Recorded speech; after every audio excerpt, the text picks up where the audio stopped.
China is one of several countries raising concerns over the European Union's new carbon tax. Under these new rules, any country trading with the EU will have to report greenhouse gas emissions linked to their exports of products like iron, steel and cement. Companies are being asked to collect data from the third quarter of the year, while emission reports must be submitted from next year. And the tariffs come into effect in 2026. Well, Lauri Myllyvirta is from the Centre for Research on Energy and Clean Air in Finland. The EU has a system in place where industries, producers inside the EU have to pay for each ton of carbon, of CO2 that they emit. And the idea of this mechanism is that the same payment for each ton of emissions is imposed on goods that are imported into the EU to create a level playing field between domestic producers and imported within the EU's internal market.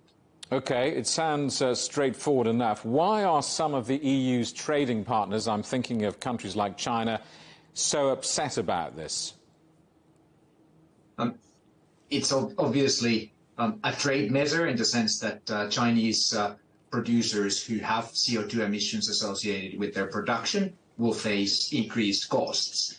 And the Chinese side argues that they have their own climate policies in place, so they shouldn't face the costs of the EU's climate policies on top. However, if we compare the costs imposed by the EU's policies versus those in China, the EU policy is creates stronger incentives to reduce emissions. So in that sense, there is a case for leveling the playing field. Do you think there are likely to be any political ramifications to this policy? The EU is on a firm footing in the sense that international trade agreements allow countries to use trade policies that are based on the actual costs of their environmental policies. So in that sense, this should be a fairly straightforward case. What I hope is that the Chinese side can look forward along with the EU's other trading partners and in fact see this as an opportunity for the cleaner producers in their countries to gain an edge and for this to help their own transition. Do any similar carbon pricing practices exist anywhere else in the world? I mean, I guess they're set to become more common, aren't they?